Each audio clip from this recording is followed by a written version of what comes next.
은혜가 충만한 위피플 자리, 예배 자리 여러분 함께 하심을 주님 이름으로 축복하고 사랑합니다. 참 귀한 자리라는 생각이 또 문득 듭니다. 원래 귀한 자리인 거 알고 있지만 오늘 교회에 대해서 설교를 하려고 준비를 하다 보니 교회만 생각하면 자꾸 눈물이 나고 가슴이 뭉클하고 잠이 안 오고 교회가 뭐길래 오늘 교회 얘기를 하려고 합니다. 결론부터 얘기하자면 교회는 사람입니다. 자, 오늘 본문 말씀을 같이 읽도록 하겠습니다. 마태복음 16장 15절로 18절까지 말씀 시작. 이르시되 너희는 나를 누구라 하느냐? 시몬 베드로가 대답하여 이르되 주는 그리스도시요 살아계신 하나님의 아들이시니이다.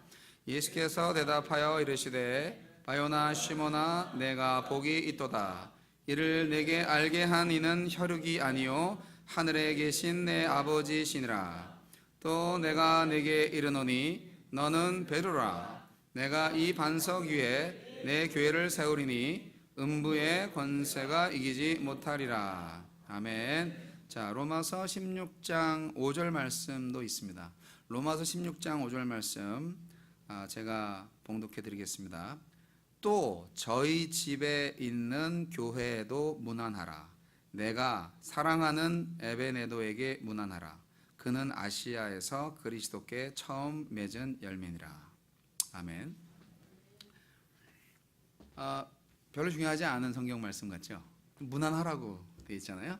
그런데 또 저희 집에 있는 교회에도 문안하라는 말씀에 주목하시기 바랍니다. 교회가 집 안에 있어요. 집이 교회가 아니고 집 안에 교회가 있어요. 어떻게 생각하세요? 많은 사람들이 교회는 건물이 아니라고 말만 하고 실제로는 건물이라고 생각합니다. 우리도 마찬가지예요. 왜냐하면 교회 갑시다 그러면 건물로 갔으니까. 그렇지 않습니까? 저도 맨 처음에 친구 따라 간 곳이 교회 건물이에요. 그래서 항상 교회는 간판이 있고 십자가 탑이 있고 이렇게 장의자가 있고 강대상이 있고 옛날에는 저 앞에 빨간 커튼이 있고 아주 전형적인 교회의 모습이었습니다. 교회는 사람이라고 그렇게 얘기를 해도 교회는 건물이라는 생각, 이중적인 이 아주 멀티 띵킹을 잘하는 우리들, 이게 어떻게 하면 이 개념을 정말 바꿀 수 있을까 고민 무지 많이 했거든요. 제가 지금도 고민하고 있습니다. 영상을 하나 먼저 보겠습니다. 첫 번째 영상, 교회는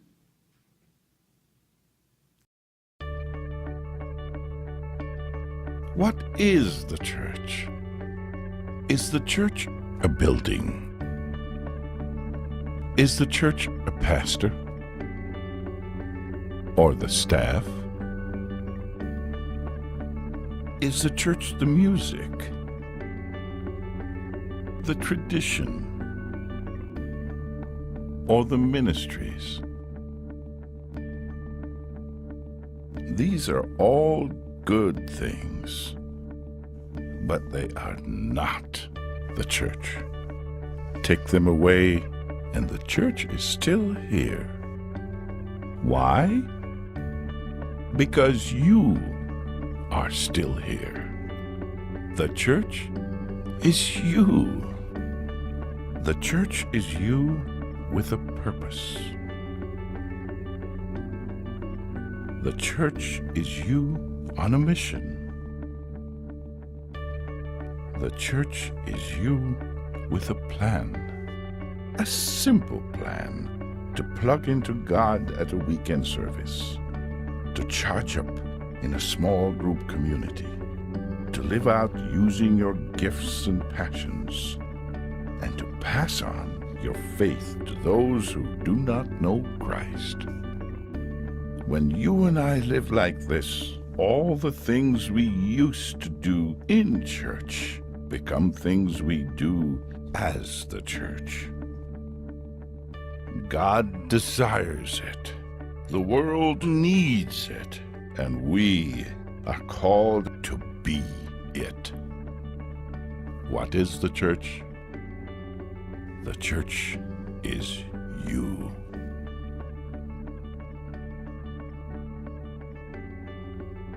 예, 교회는 바로 여러분입니다. 내가 교회인 거예요. 내가. 우리가 보통 교회 가면 많은 것들을 봅니다. 저도 예배 목사이기 때문에 정말 찬양팀 잘하나 맨날 보는 게 그거고요, 듣는 게 그거고요. 아, 여기 교회 마이크 좀 후지네, 이런 생각으로 가득 찹니다. 처음 교회를 가면. 그런데 그 모든 것들이 다 필요합니다. 그러나 중요한 것은 사람인 거죠. 교회는 사람인 거예요. 어떤 사람이냐는 거죠. 여러분, 우리는 개척교회를 다니고 있습니다. 개척한 지 굉장히 오래됐습니다만 규모상으로 볼 때 개척교회라고 볼 수가 있습니다. 저도 그 사람 교회를 개척한 지 3년이 지났는데 최고 많았던 때가 3가정 6명에서 7명 정도 있었을 때입니다. 우리 가족 빼고. 그래도 행복했죠. 네. 행복하지만 뭔가 좀 마음이 가난함은 항상 있었습니다. 그래서 뭐 누구나 그렇지 않습니까? 큰 교회로 좀 빨리 성장했으면 좋겠는데, 그건 똑같습니다. 우리 집이 좀 더 컸으면 좋겠다. 뭐 우리 집 차가 좀 더 좋은 차였으면 좋겠다. 이건 누구나 가질 수 있는 그런 소박한 마음이에요. 욕심이라기보다는 그냥 우리가 성장하면 많아지는 거잖아요. 옛날에는 자식들이 정말 많았습니다. 그래서 자식이 많은 것은 정말 복이죠. 그래서 10명, 20명 나와도 정말 복을 받았죠. 요즘은 4명 이상 나오면 손가락질 받는 그런 이상한 시대를 살고 있지만, 그럼에도 불구하고 정말 교회라는 것은 요 작은 규모로 좀 오래 가다 보면 큰 교회가 오래 가는 것보다 좀 더 힘들어지는 경우가 많이 있습니다. 여러분에게 여쭙고 싶습니다. 여러분, 왜 교회를 개척을 하려고 하십니까? 왜 개척교회를 다니십니까? 왜 개척교회를 나오시냐고요? 아는 사람 때문에 어쩔 수 없이 끌려오신 거는 아니겠죠. 예. 그러기에는 너무 아깝지 않습니까? 인생이 아깝고 주일 오전 시간이 아깝고, 전체 볼륨을 좀 줄이시면 됩니다. 왜 우리는 교회를 개척하고 왜 우리는 이러한 작지만 멋진 교회를 선택을 하셨는지, 대답은 간단합니다. 교회 주인 되신 우리 주님이 그것을 원하시기 때문입니다. 교회 개척은요, 잃어버린 영혼들을 향한 가장 적극적인 선교 방법이고요, 그것은 복음의 능력을 통해서만 가능합니다. 그것은 예수님의 정말 대위임 명령의 성취를 위한 가장 현실적인 방법입니다. 또 교회 개척하니까 또 건물 빌리고 뭐 이런 거 생각하시죠? 그게 아니고 예수 믿는 사람 한 사람 더 만드는 거, 그게 교회 개척이라 이 말이에요. 할렐루야. 교회에 대한 개념을 완전히 바꾸셔야 됩니다. 근데 많은 사람들이요, 교회를 개척하려고 하지 않습니다. 왜 그럴까요? 기성교회는 더 많은 교회를 개척하기 위해서 최선을 다하지 않습니까? 이렇게 질문하면 No way. 우리가 선교사라는 말을 하면요, 어떤 특정한 먼 지역에 파송받은 소수의 해외 선교사만을 생각하는 경향이 있는데, 그것은 잘못된 것입니다. 사마리아와 유대 땅 끝까지 이런 성경 말씀에 의거하면 정말 우리는 좀 지역적인 어떤 그런 선입견을 가지고 있어요. 예수 믿지 않은 사람이 바로 땅 끝에 있는 사람 아니겠어요? 바로 여러분의 이웃이고 여러분의 가족이고 여러분의 친구이고 그렇습니다. 스쳐 지나가는 고객 중에 한 사람도 땅 끝입니다. 여러분, 많은 사람들이 대형교회를 좋아합니다. 교회도 빈익빈 부익부, 기업도 빈익빈 부익부, 대기업 몇 개가 나라의 경제를 좌우지우지하고 있지 않습니까? 이게 좋은 일일까요? 교회도 마찬가지입니다. 대형 교회가 전체 교세를 좌지우지하고 있지 않습니까? 아무래도 총회에 참석하면 큰 교회 목사님들이 목에 힘주고 말씀 한마디 하면 예, 그렇게 하지 않습니까? 네, 요즘은 제가 총회를 안 가봐서 그런지는 모르겠습니다. 한번 예상할 수 있을 부분입니다. 세상이나 뭐 기독교 안에 있는 것도 다 똑같습니다. 이건 아닌데, 여러분, 대형 교회 신드롬, 정말 저도 큰 교회 목회하고 싶습니다. 하지만 그 큰 교회라는 게 정말 으리으리한 삐까번쩍한 건물과 예배당 안에서 이렇게 멋있게 차려입고 설교하고 예배하는 그런 대형교회 목회, 그것이 아니고요. 나로 인하여서 하나님이 역사하셔서 얼마나 많은 영혼들이 구원받았으며 그 구원받는 무리들이 얼마나 많은가, 그것이 바로 대형교회입니다. 여러분, 이제 구분이 되시죠? 네. 누가 대형교회인지 누가 소형교회인지. 여러분, 이렇게 하나님의 관점으로 사람을 볼 수 있어야 돼요. 그리스도인끼리도 몇 사람 전도했어? 이렇게 물어보면 네, 내 평생에 한 명 전도했네. 이러면 예, 초소형교회를 하고 있다. 뭐 그렇게 이게 그냥 제가 하는 말입니다. 뭐 그게 진리는 아니고요. 그렇게 생각할 수도 있다라는 것이죠. 여러분, 대형교회 신드롬 곤란합니다, 여러분. 그리고 어떤 사람들은요, 교회라면 참 목사님도 공부 좀 많이 하셔야지. 그리고 또 역시 좀 프로다워야지. 이런 전문가적인 것들을 찾는 사람들이 있어요. 교회는 점점 프로페셔널 목사를 찾습니다. 예를 들어서 신학학위를 많이 가진 목사를 말하는 거죠. 목사도 스펙이 좋아야 취직이 잘 돼요. 저는 목사님들을 이렇게 공채하는 거를, 공개 채용하는 걸 보면 이게 언제부터 이랬나 생각이 듭니다. 청빙위원회라고 이렇게 돼 있잖아요. 청빙은 이제 초청하는 거잖아요. 그런데 목사님, 저희 교회에 청빙 희망원을 좀 써주세요. 이렇게 역으로 전화가 옵니다. 나를 청빙해 달라는 그런 리퀘스트를 우리 교회한테 달라는 거지. 그럼 우리가 그거를 보고 우리가 이제 심의를 해서 당신을 우리 교회 목사로 뽑을까를 한번 해보겠다, 이런 거죠. 참 그러니까 어떻게 보면 교회 목사도 이렇게 어떻게 하면 스펙을 많이 쌓아서 대형 교회에 월급 많이 주고, 그리고 뭐라 그러죠? 우리 직장 생활하면 뭐가 좋아 거기, 그런 거 있잖아요. 왜? 베네핏이 좋아, 뭐 이런 거를 따지는, 거기 보험도 되고 자녀들 교육 학자금도 주고 그렇게 해준대. 뭐 그런 것들 솔직히 반 농담 진담 삼아서 신학교 졸업자들이 말을 합니다. 솔직히 저희 교회는 해당이 안 되는 거예요, 이게. 우리 뉴피플 교회는 해당이 안 됩니다. 네. 그래서 더 감사합니다. 네. 뉴피플 교회 뭐 볼 게 있다고 이렇게 오셔서 모든 교육자들이 이렇게 자비량으로, 거의 자비량으로 헌신하고 봉사하고 섬기고 있겠습니까? 네. 많은 사람들이 전문가 교회 신드롬을 갖고 있습니다. 대형 교회 신드롬, 전문가 교회 신드롬, 이런 거 다 비성경적이고 조금 더 강하게 말하면 마귀적인 것입니다. 대형 교회가 되면 뭐가 좋을까 생각하는데요, 실제로 대형 교회가 되면요 전도 많이 안 합니다. 통계를 누가 냈는데요, 3년 미만 된 교회는 교인 100명당 1년에 10명 정도 전도하고요, 한 5년 된 교회는 교인 100명당 1년에 5명, 그리고 15년 이상 된 교회는요 교인 100명당 1년에 3명 이하 전도한다고 합니다. 교회가 점점 커질수록 전도를 안 해요.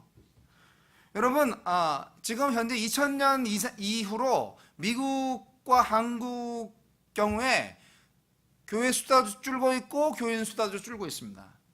아주 급속도로 줄고 있습니다. 많은 교회들이 잃어버린 영혼들에게 더 많은 복음 전파의 기회를 생각하지 않고 단지 기존 신자들의 수평 이동에 대한 두려움만 가지고, 아이고 여기 옆에 대형교회 들어왔네, 그래가지고 우린 다 죽었어 이제.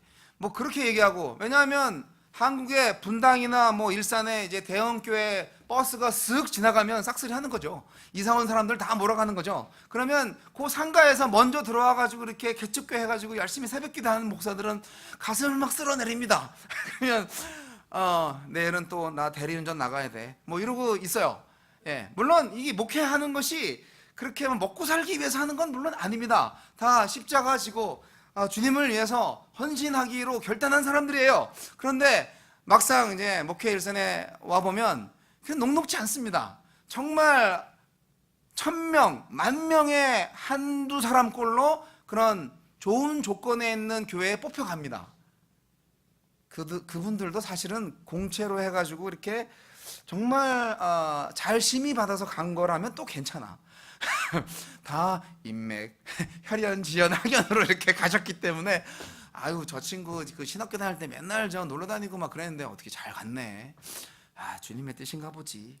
속으로는 쓰린 거죠. 이게 주님의 뜻 맞나? 그런 생각을 하는 것이 우리 목회자들도 있답니다. 나쁜 생각이죠. 어떻게 이렇게 됐는지 정말 참 한스러워요. 예. 자, 여러분, 교회가 줄어들고 있습니다. 그리고 기독교 인구가 지금 급속적으로 감소되고 있습니다.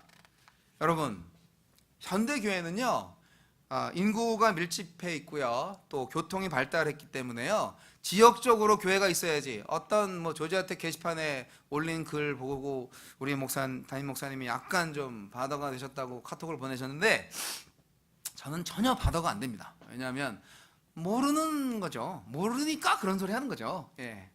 여러분, 식당에 가보면요, 푸드코트 가보시면 여기는 중국집, 여기는 분식집, 여기는 햄버거집, 여기는 월남문 쌀국수, 좋네, 골라 먹어 그렇게 하는데, 교회도 마찬가지죠. 감리교회, 장로교회, 침례교회, 자기의 입맛대로 색깔대로 신앙생활하면 그게 어디서, 여러분, 차 있겠다, 뭐 인포메이션 다 있겠다, 자기가 원하는 교회에 가서 열심히 예배하고 하나님의 말씀 듣고 또 그 말씀의 은혜를 받아서 전도하면 되는 거지. 뭐 한 상가에 교회가 3개, 4개 있다고 그래서, 여러분, 그래서 우리는 교회를 개척해야만 합니다. 기어코 교회를 개척해야만 하는 이유가 있어요. 우리가 개척한 게 아니에요. 우리가 계속 개척을 해야 되는 거예요. 실제적인 이유가 있습니다. 피터 와그너, 이렇게 유명한 신학자인데, 교회 개척은 하늘 아래 가장 효과적인 전도 방법입니다. 물론 이분은 이제 건물과 포함된 교회 개척을 얘기하기도 했지만, 어쨌든 제가 말씀드리는 것은 교회는 사람이니까 다시 한번 외쳐보세요. 교회는 사람이다. 교회는 바로 옆에 사람 보고 당신입니다. 네, 이 개념을 아주 뼛속 깊이 사무쳐 주시기 바랍니다. 교회 개척은 하늘나라의 가장 효과적인 전도 방법이고요. 그리고 성경적인 이유가 또 있어요. 자, 오늘 말씀, 너는 베드로다. 내가 이 반석 위에 내 교회를 세울 거야. 지옥의 권세가 이기지 못할 거야. 그렇게 예수님이 직접 말씀하셨습니다. 얼마나 아름다운 말씀입니까? 얼마나 확신 있는 든든한 말씀입니까? 하나님의 아들 예수 그리스도의 말씀은 이루어지는 말씀입니다. 약속입니다. 예언입니다. 할렐루야. 사도행전에서 계시록까지 성경 기록은요, 교회 개척의 역사의 기록이라고 해도 과언이 아니에요. 우리가 지금 사도행전 29장을 쓰고 있잖아요. 교회 개척이 아니고서는 그런 역사가 일어날 수가 없는 거예요. 모든 스토리가 다 교회 개척이에요. 교회 개척과 성장이에요. 다른 건 없어요. 무슨 말인지 알죠? 물론 성경에는요, 신약 성경에는요, 몇 층짜리 건물 지었다고, 얼마에 샀다고, 바울 사도가 그거 땅 좀 알아보고 다녔는데 갈릴리 지역에 한 몇만 스퀘어피트 보고 기도했더니 하나님 주셨대, 할렐루야지, 이런 거 성경에 없다니까요. 하나님은 교회를 세우시기로 했지만 사람을 세우시기로 한 거죠. 할렐루야. 여러분, 건물 상상하지 마십시오. 건물은 필요에 의해서 우리가 사용하는 그런 기능적인 겁니다. 우리가 모이기 위해서 필요한 거죠. 건물이 있어야지 비도 안 맞고 좋잖아요. 그리고 또 우리가 예배하기 위해서 악기도 있고 뮤지션도 있고 다 좋은 거 아니겠어요? 이 좋은 마이크도 있고, 마이크 없으면 얼마나 설교자가 목이 아픈지 아시죠? 여튼 이 모든 부수적인 것들은 다 교회를 위해서 있는 것이지 교회가 아닙니다. 왜냐고요? 교회는 바로 여러분이니까. 교회는 바로 여러분이니까. 교회 개척은요 해야 됩니다. 왜냐면요 예수님이 원하시기 때문입니다. 누가복음 19장 10절에 예수님 말씀하셨습니다. 나는 잃어버린 사람들을 찾아서 구원하러 왔어. 예수님이 잃어버린 사람을 구원하기 위해서 오셨고요, 잃어버린 사람을 구원하기 위해서 죽으셨습니다. 그래서 교회만 생각하면 눈물이 나는 거예요. 이 핏값 주고 산 교회, 이 교회를 어찌할꼬. 우리의 믿음의 근원이시며 우리의 믿음을 완전케 하시는 예수님을 바라보시기 바랍니다. 그분은 장차 누릴 기쁨을 위해서 부끄러움을 또 십자가의 고통을 참으셨고 지금은 하나님의 오른편에 앉아 계십니다. 히브리서 12장 2절 말씀인데요, 이 예수님이 교회를 위해서 오셨고 교회를 위해서 죽으셨고 교회를 위해서 가셨습니다. 왜냐하면 교회는 그리스도의 몸이니까요. 교회의 머리는 그리스도니까요. 예수님 당시의 죄인들은요 예수님 옆에서 아주 편안함을 느꼈습니다. 그러나 당시 종교 지도자, 종교적 무리들은 예수님한테 아주 많이 화가 나 있었습니다. 왜냐하면 예수님은 잃어버린 영혼들을 향한 강한 열정을 지니고 있었지만 그 당시의 종교 지도자들은 그런 열정이 없었기 때문입니다. 그들은 기득권 세력이었습니다. 그들은 자기들이 이러한 종교단체, 종교적 이 체계 안에서 어떻게 하면 자기의 세력과 권력과 명예와 돈 그리고 장수까지 누릴까를 고민하고 있었던 사람들입니다. 그런데 예수님은 정말 그 33살 목숨이 닿을 때까지 그야말로 백성들을 위해서 헌신했습니다. 먹을 거, 입을 거 다 생각하지 아니하고 12명의 제자까지 다 끌어들이면서 같이 굶으면서 같이 좀 험한데 자면서 우리 천국을 위해서 우리 살아보자, 그렇게 사역하셨습니다. 그 예수님이 빚값 주고 사신 교회입니다. 우리 뉴피플 교회도 예외는 아닙니다. 저와 여러분이 바로 그 교회입니다. 할렐루야. 여러분 다시는 이제 남의 교회 어느 교회 가셔서 나 그 교회 가서 상처받았어, 어떤 사람이 나한테 뭐라고 그랬는데 그 교회 다시는 안 갈 거야, 그런 소리 하지 마세요. 자기가 교회잖아요. 그런데 교회 자기한테 상처받았다고? 그 교회 문제 있어요. 그럼 내가 문제 있는 거죠? 여러분, 교회는 사람이라니까요. 네. 자, 그거를 좀 잘 정리하신 또 한국 분이 또 있어요. 영상 한번 다 틀어주세요. 여러분, 교회는요 건물이 아니에요. 교회는 에클레시아라는 그 이름이 말해주듯이 세상으로부터 건져내어진 거룩한 무리, 하나님의 백성, 성도, 신실한 자들, 그리스도 안에 있는 자들, 그들을 가르쳐 교회라고 하는 거예요. 그 교회들이 모여서 하나님을 예배하고 찬양하는 그곳을 우리는 예배당이다 그러는 거예요. 교회는 바로 여러분, 예수를 주로 신인하고 고백하는 바로 하나님의 백성들을 우리가 교회다 이렇게 이야기하는 것입니다. 그리고 그 하나님의 백성 안에는 하나님이 성령으로 존재하시죠. 그래서 그 백성들을 가르쳐 성전이다 그러는 거예요. 교회는 바로 여러분 자신이라는 것입니다. 예수 그리스도라는 터 위에, 그리고 사도들과 선지자들의 터 위에 교회를 세우시는데, 예수 그리스도는 뭐예요? 말씀이죠. 사도들과 선지자들은 뭐예요? 하나님의 말씀을 대언하고 기록했던 사람들이죠. 바로 하나님의 말씀 위에 말씀으로 세워지는 게 교회예요. 태초에 하나님께서 바다야 있으라, 태양아 있으라, 산아 솟아나라 라고 말씀으로 천지를 창조하셨듯이 그 새 창조 하나님의 교회는 하나님의 말씀으로 생기는 거예요.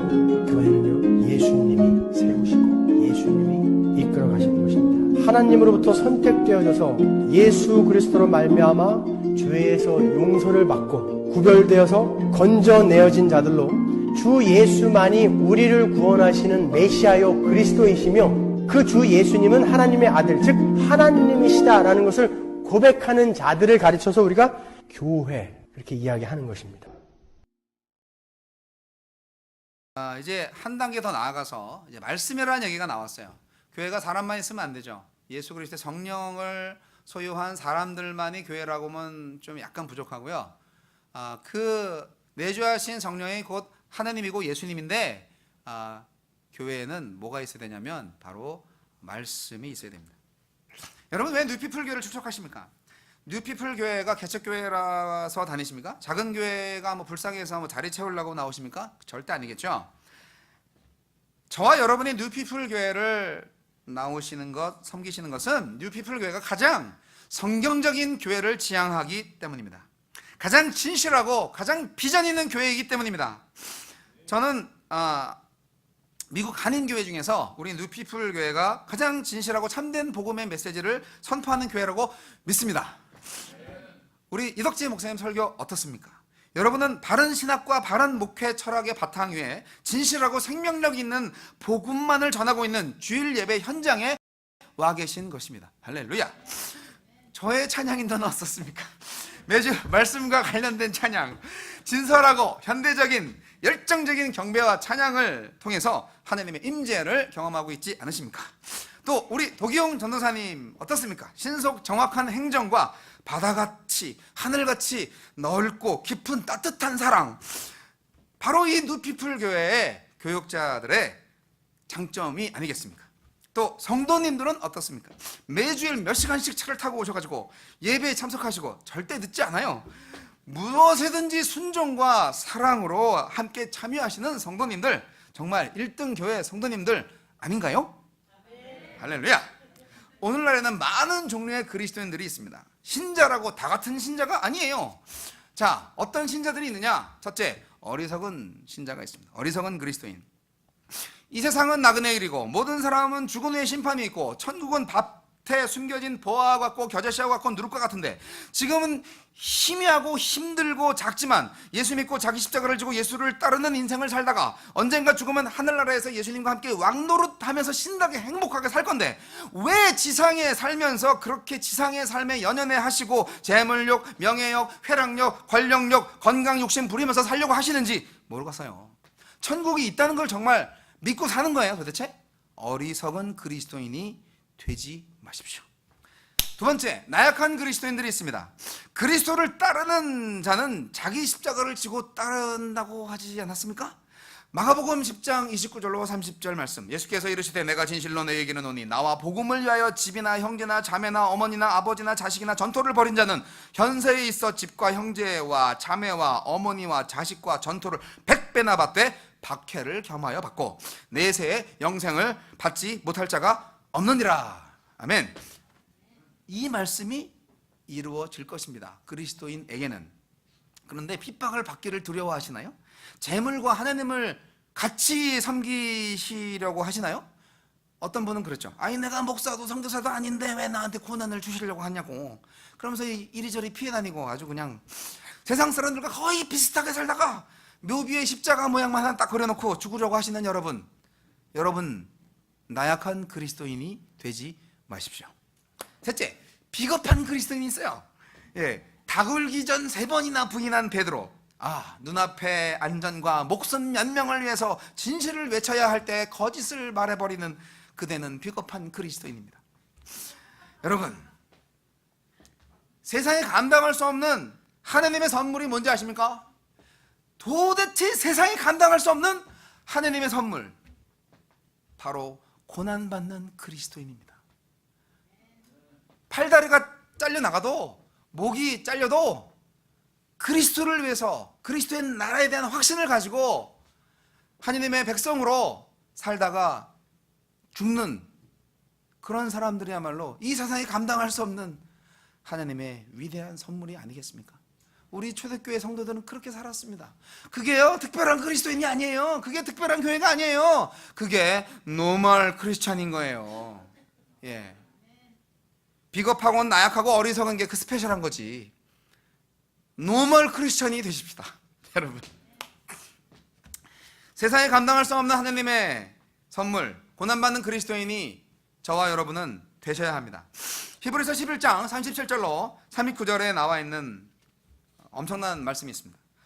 돌로 치는 것, 과 톱으로 켜는 것과 시험과 칼로 죽임을 당하고 양과 염소의 가죽을 입고 유리하며 궁핍과 환난과 학대를 받았으니 이런 사람은 세상에 감당하지 못하느니라. 그들이 광야와 산과 동굴과 토굴에 유리하였느니라. 이 사람들은 다 믿음으로 말미암아 증거를 받았으나. 자, 여러분, 히브리서 11장 이 믿음에 대한 얘기를 하고 있는 성경 말씀인데, 여러분, 예수님은 누구든지 자기를 따르고자 하는 자는 다 자기 십자가를 지고 따르라고 말씀하셨습니다. 저와 여러분의 십자가가 무엇인지 잘 생각해 보시기 바랍니다. 예수님은 분명히 말씀하셨습니다. 요한복음 15장 20절에 사람들이 나를 박해하였은즉 너희도 박해할 것이요. 여러분, 이 시대에 박해를 안 받고 있는 그리스도인이면 그리스도인이 아닙니다. 우리가 예수를 믿는다 안 믿는다 때문에 박해받는 게 아니에요. 예수를 믿는 마음을 가지고 예수의 문화, 예수의 성품, 예수의 질서를 가지고 이 세상을 살아갈 때 박해를 받을 수밖에 없다는 것입니다. 정직하게 살지 않으니까 이 세상과 같이 사는 거죠. 끝까지 정직하게 산다고 그러보세요. 그러면 정직하지 못하게 비즈니스 하는 사람들한테는 욕먹죠. 핍박받는 거죠. 그렇지 않습니까? 여러분, 하나님은 사랑과 공의의 하나님이십니다. 하나님의 통치 방법은 사랑과 공의예요. 그러면 사랑이 없고 공의가 없이 내가 멋대로 내 좋은 대로 내가 좋아하는 사람만 그렇게 살고 내 의대로 비즈니스하고 사람 이렇게 만나고 그러면 그게 하나님이 기뻐하시겠냐고요. 정말 하나님의 뜻대로 한번 해보세요.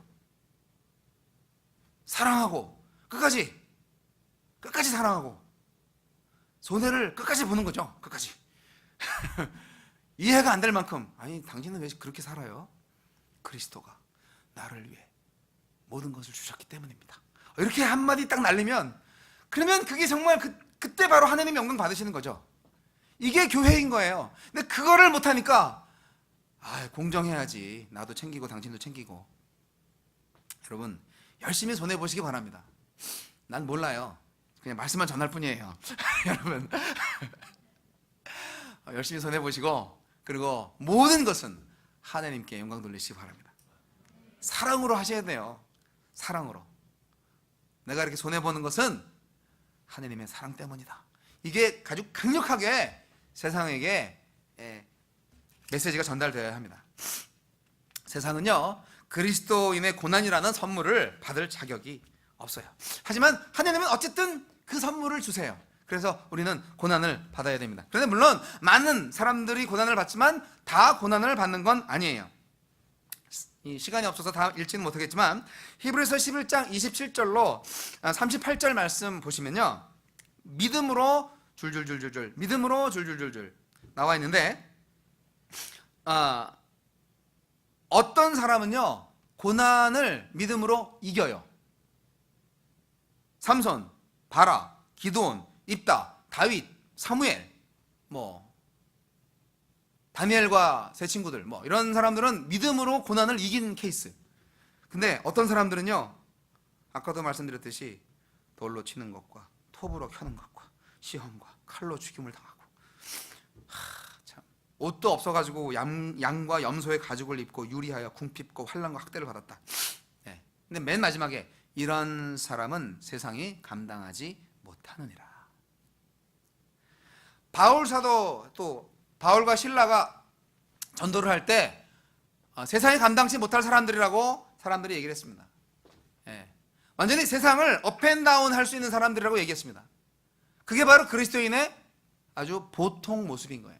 우리 뉴피플 교회 성도들은요, 세상에 감당 못할 삶을 사시기 바랍니다.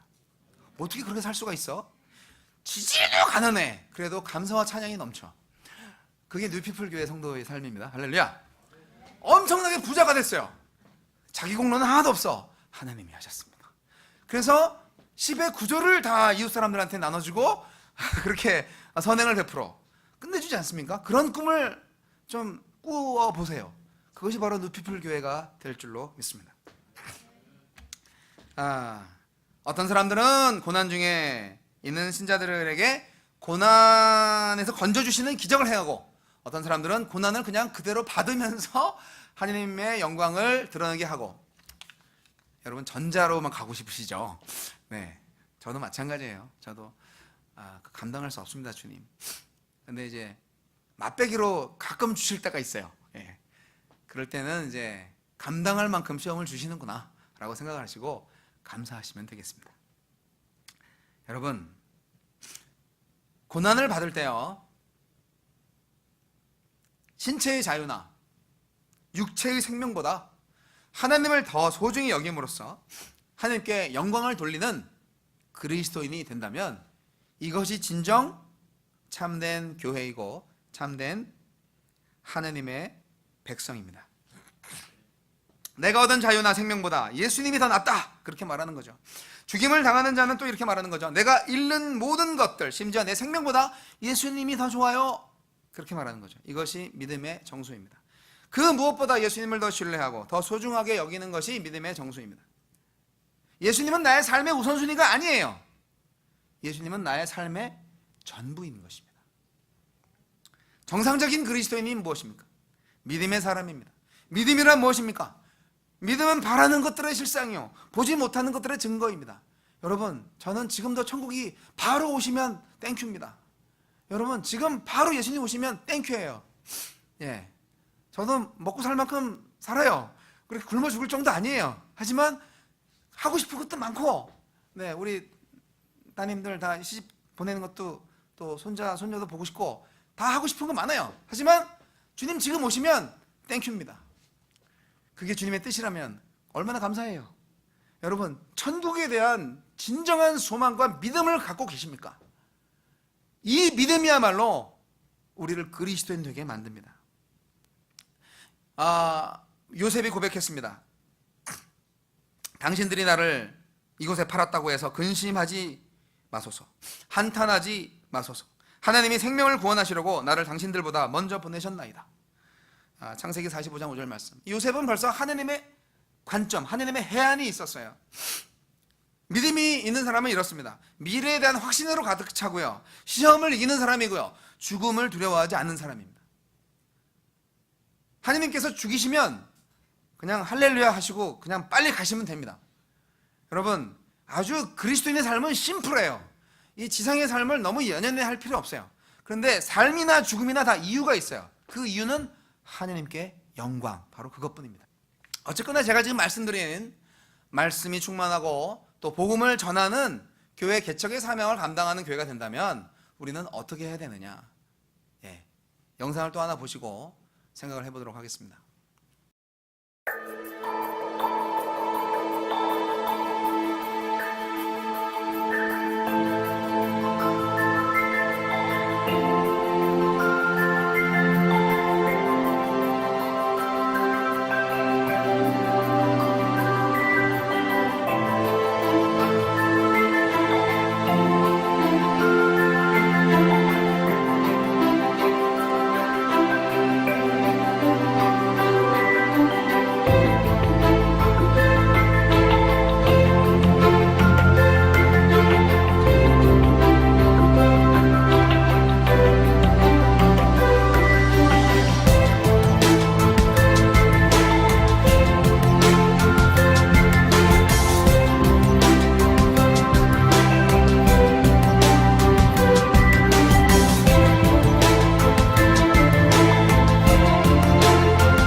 저는 이 동영상을 볼 때마다 가슴이 뭉클합니다. 그 뒤에 맨 마지막 영상도 지금 바로 틀어주세요. 이 영상 보고 결론을 맺도록 하겠습니다. This is the missional church. Simple. In the past, churches have spent large amounts of resources to construct the most attractive places imaginable for the community in which they were situated. Great music, compelling teaching, and a host of programs designed to gather people together were the staple of such church communities. Anyone who wanted to come was welcome, and church members were encouraged to invite their friends and neighbors. Generally, people had a pleasant experience. The people who came and were cared for seemed relatively similar. Education, income, pastimes, race, struggles, and histories seemed to be almost identical. Eventually, someone asked the question, what about all the people who aren't like us, but who live around us? Why aren't they here too? In response, the church increased its marketing budget, direct mailing the community, taking out ads in local papers, buying radio time, releasing a fresh web page, and offering to host the world's greatest event. The church was determined to be the center of everything great that happened in the community. Church members began to rely on the church to do the work of conveying God's story in the world. If someone could be brought to an event, they could hear about Jesus from a professional teacher. Inviting people became synonymous with evangelism. The missional church, on the other hand, empowers its members to be the church in the community. The church trains, resources, encourages, and challenges its people to live out the good news in their community with those who would otherwise be suspicious of a church and its marketing efforts. The church sends out its members to live among people unfamiliar with church customs, songs, and what it holds sacred, just like a foreign missionary. The missional church recognizes then that every believer embodies the life of the church in their neighborhood, in their school, or at their place of work. Each one of them telling God's story in the context of compassionate and genuine relationships. 교회의 최종 목적은 무엇일까요? 영혼 구원에서 끝나는 것이 아니라 이 세상이 진정 하나님을 경외하고 하나님을 예배하게끔 하는 데에 목적이 있습니다. 교회의 최종 목적은, 교회 개척의 최종 목적은 시편 67편의 기도시와 같습니다. 시편 67편 지난 수요일 날 제가 다루었던 성경 본문인데 이 말씀 제가 몇 구절만 보겠습니다. 하나님은 우리에게 은혜를 베푸사 복을 주시고 그의 얼굴빛을 우리에게 비추사 주의 도를 땅 위에 주의 구원을 모든 나라에게 알리소서. 하나님이여 민족들이 주를 찬송하게 하시며 모든 민족들이 주를 찬송하게 하소서. 온 백성은 기쁘고 즐겁게 노래할지니 주는 민족들을 공평히 심판하시며 땅 위의 나라들을 다스리실 것임이니이다. 하나님이여 민족들이 주를 찬송하게 하시며 모든 민족들로 주를 찬송하게 하소서. 땅이 그의 소산을 내어주었으니 하나님은 곧 우리 하나님이 우리에게 복을 주시리로다. 하나님이 우리에게 복을 주시리니 땅의 모든 끝이 하나님을 경외하리로다. 아멘. 이 세상에 있는 모든 민족과 나라들, 백성들이 하나님을 알고 하나님을 경외하고 하나님을 예배하기까지 뉴피플 교회의 교회 개척은 계속될 것입니다. 저와 여러분이 바로 교회입니다. 그 교회를 통해서 하나님 영광 받으시고 또한 예수 그리스도의 진정한 그 핏값이 진정 의미 있는 가치 있는 값진 구원의 은혜가 될 줄로 믿습니다. 교회는 사람입니다. 기도하겠습니다. 아버지 하나님, 많은 교회들이 많은 성도와 큰 건물을 자랑하고 또 그러한 가운데에서 제왕주의적인 생각을 가지고 목회가 아닌 기업 경영을 하는 것들을 종종 보게 됩니다. 주님, 이 모든 악을 주여 제하여 주옵소서. 용서하여 주시고 바로잡아 주옵소서. 다시금 신약교회로 돌아와서 진정 하나님의 말씀, 하나님의 복음으로 인하여서 사람들로 이루어진 교회가 회복되게 하여 주옵소서. 진정 우리 뉴피플 교회가 그러한 교회의 사명을 잘 감당케 도와주시고, 많은 것들이 필요하지만 그 필요한 것들은 항상 부수적인 것들로 활용하되 오직 예수 그리스도의 생명만을 가지고 땅끝까지 나아갈 수 있는 삶의 예배자, 삶의 전도자, 삶의 교회가 되게 하여 주옵소서. 예수님 이름으로 기도하옵나이다. 아멘.